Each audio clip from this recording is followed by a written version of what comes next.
O Rio Grande do Sul vai apresentar à União um projeto de prorrogação por mais 3 anos do não pagamento da dívida com o governo federal. O objetivo é direcionar cerca de 15 bilhões de reais para investimentos em irrigação. O anúncio foi feito pelo governador Eduardo Leite. E estudos da Farsul comprovam que expandir irrigação para 20% da área pode gerar até 3,66 bilhões de reais em tributos federais e 3,57 bilhões para os cofres gaúchos. É vitória no campo. Inscreva-se no Agro Radar Brasil e deixe seu like agora. E tem mais.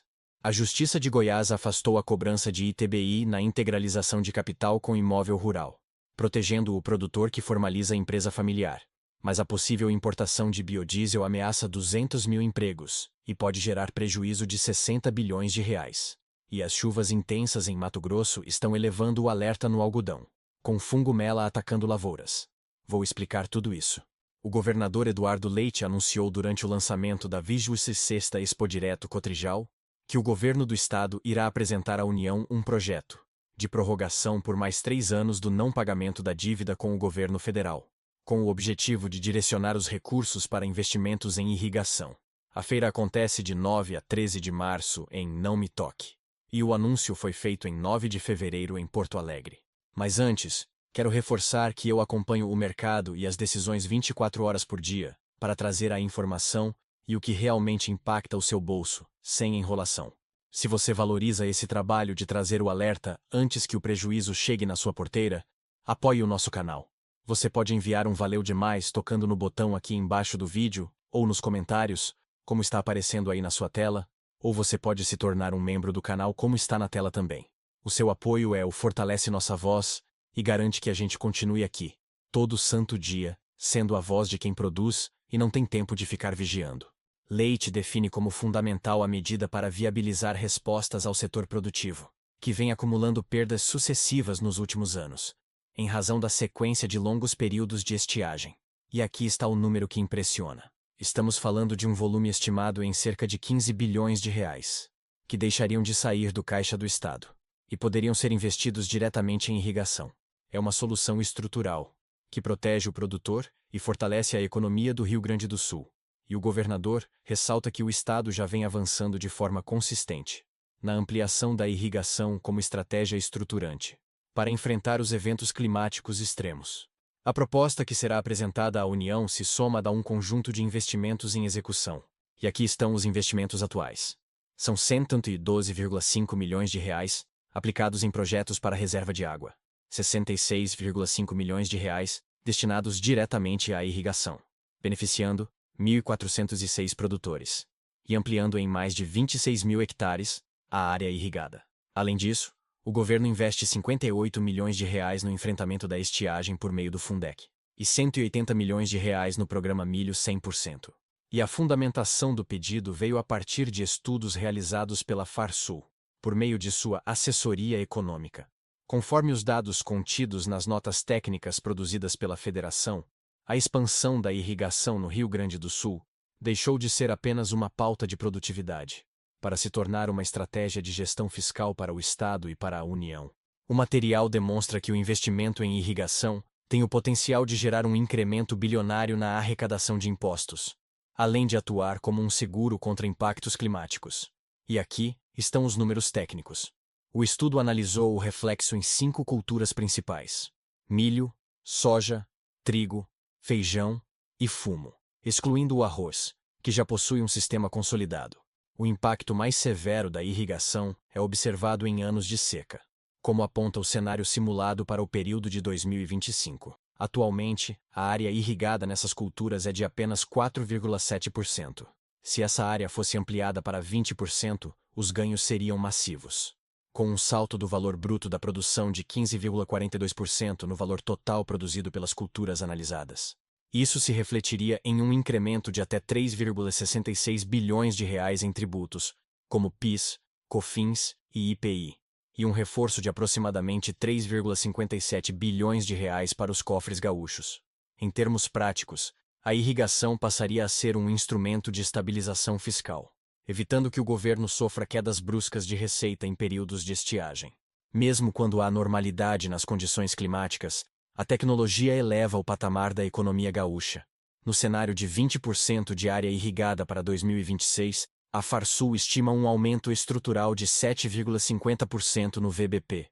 Isso se traduziria em um ganho anual de arrecadação federal entre 694 milhões e 1,78 bilhão de reais. E um incremento no ICMS estadual de até 1,73 bilhão de reais. A irrigação se apresenta não apenas como uma estratégia produtiva, mas também como um instrumento relevante de gestão de risco fiscal. E as projeções realizadas pela Farsul são consideradas conservadoras.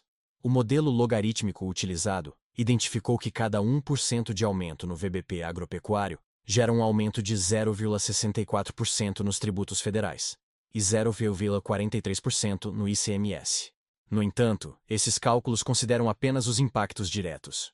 O estudo ressalta que não foram contabilizados os efeitos indiretos, que a maior circulação de riqueza gera no comércio, nos serviços e em toda a cadeia agroindustrial, o que tornaria o impacto fiscal real ainda mais expressivo. É um estudo técnico robusto que fundamenta o pedido ao governo federal.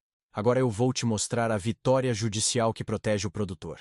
Uma decisão judicial trouxe novo entendimento sobre a cobrança de imposto na transferência de imóvel rural para a integralização de capital social. O Tribunal de Justiça do Estado de Goiás afastou a cobrança do ITBI na integralização de capital feita com imóvel rural, desde que não haja formação de reserva de capital. A segunda Câmara Cível reformou sentença anterior, ao julgar apelação em mandado de segurança contra ato do município de Rio Verde, que havia exigido o imposto com base na diferença entre o valor declarado pelo contribuinte e uma avaliação de mercado feita pela administração municipal.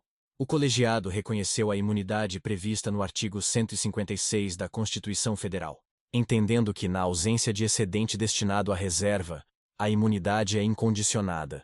Também destacou a aplicação do artigo 23 da Lei 9.249, de 1995, que permite a integralização pelo valor constante na declaração do imposto de renda. E aqui está a análise técnica. Segundo o advogado tributarista Leonardo Amaral, o julgamento reforça a previsibilidade para produtores e empresas familiares, ao esclarecer que não há fato gerador do imposto quando não existe excedente ao capital subscrito.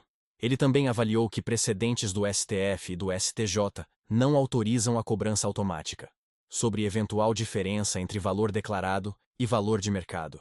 O tribunal deixou claro que a imunidade do ITBI protege a integralização de capital quando não há formação de reserva. A tentativa de cobrar imposto com base em avaliação unilateral do município desvirtua o objetivo constitucional de estimular a formalização e o crescimento das empresas. É uma vitória importante para o produtor que quer formalizar sua empresa familiar e não quer ser penalizado com imposto na hora de integralizar o imóvel rural ao capital social. Agora, vem a ameaça que pode custar bilhões ao setor. A possível liberação da importação de biodiesel para compor a mistura obrigatória ao diesel pode provocar prejuízo superior a 60 bilhões de reais à economia brasileira e impactar diretamente mais de 200 mil empregos. Segundo estimativas da Frente Parlamentar do Biodiesel, apenas na agricultura familiar, cerca de 57 mil famílias podem ser afetadas pela redução da demanda por matéria-prima nacional. O movimento é classificado como retrocesso sem precedentes pela entidade. De acordo com a coalizão legislativa, caso até 20% da demanda seja atendida por produto estrangeiro, o Brasil deixaria de processar aproximadamente 7 milhões de toneladas de soja. Isso significaria menor oferta de óleo para biocombustível e redução de 5,6 milhões de toneladas de farelo destinadas à ração animal.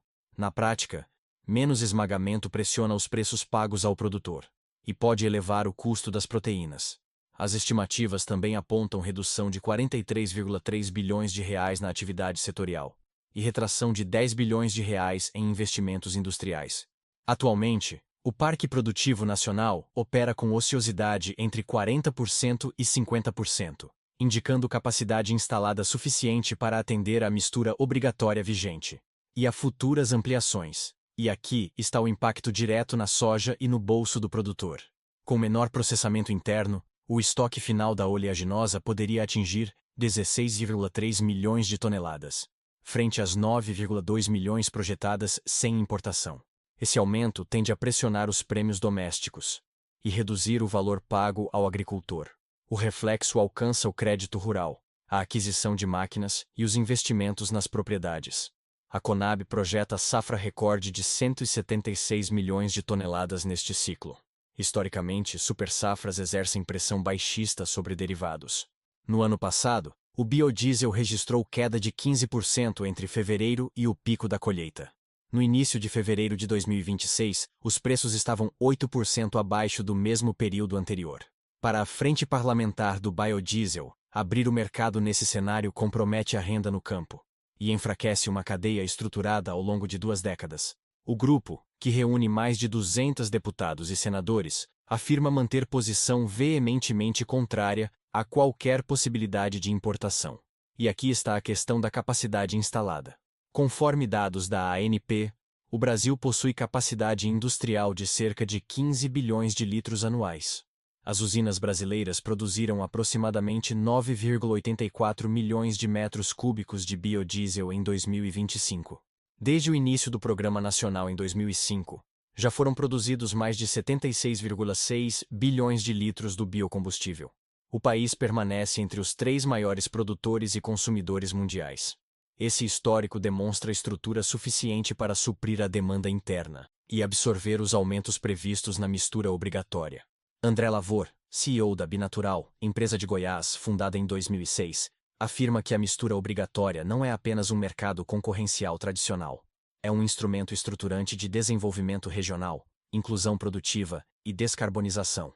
Segundo ele, qualquer mudança deve considerar os efeitos sistêmicos sobre a cadeia produtiva construída ao longo dos últimos 20 anos. Carlos Eduardo Hammerschmidt, vice-presidente da Ubrabio, sustenta que não há justificativa consistente para abrir a importação neste momento. A indústria pode avançar para patamares próximos de 20% de mistura sem risco de escassez. Permitir a entrada de produto estrangeiro deslocaria a produção nacional e transferiria a geração de renda ao exterior. E tem o selo social e agricultura familiar em risco. Segundo a Ubrabio, atualmente 80% do volume obrigatório deve ser atendido por usinas detentoras do selo biocombustível social. O programa integra cerca de 57 mil famílias ao fornecimento de matéria-prima, por meio de contratos formais, assistência técnica e garantia de preço. A importação pode reduzir a demanda por produto certificado e enfraquecer uma das principais políticas de inclusão produtiva no campo. Hammerschmidt alerta para risco concreto caso o produto estrangeiro não esteja sujeito às mesmas exigências sociais, criando assimetria competitiva. O setor ressalta ainda que o esmagamento da soja gera farelo utilizado na alimentação de aves, suínos e bovinos. Menor processamento interno pode alterar a oferta desse insumo e pressionar custos da produção animal, com reflexo potencial nos preços ao consumidor. É um efeito em cadeia que atinge toda a proteína animal brasileira. Agora eu vou te mostrar o desafio climático em Mato Grosso. As chuvas intensas estão impondo desafios à safra de algodão no estado.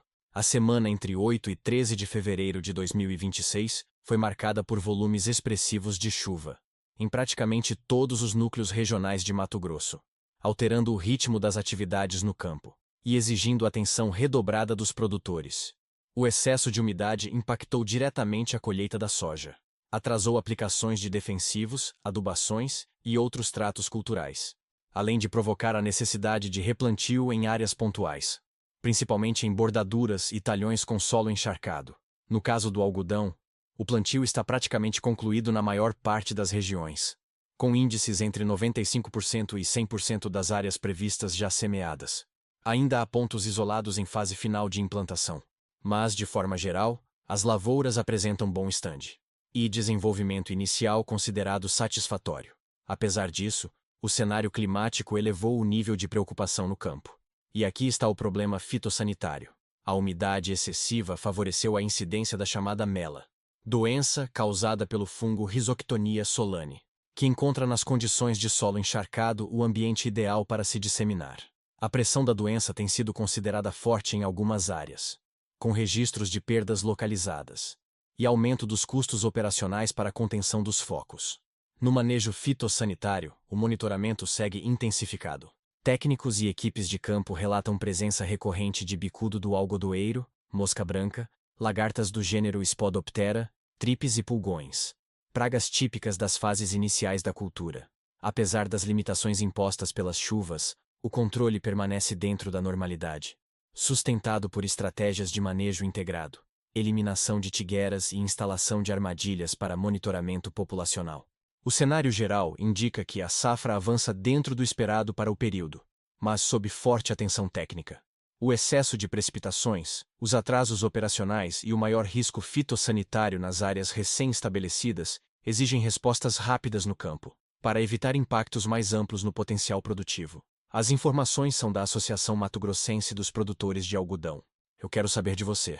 Se você é do Rio Grande do Sul, acha que a prorrogação da dívida para investir em irrigação vai ajudar sua região? Você tem empresa rural e já teve problema com cobrança de ITBI? Sobre o biodiesel, você acha que deve permitir importação? E se você está em Mato Grosso, está enfrentando problemas com fungo no algodão? Deixa nos comentários sua situação. O que fica claro é que 16 de fevereiro de 2026 trouxe vitórias e ameaças para o agronegócio. Rio Grande do Sul anuncia pedido de prorrogação de dívida por 3 anos, para direcionar 15 bilhões em irrigação.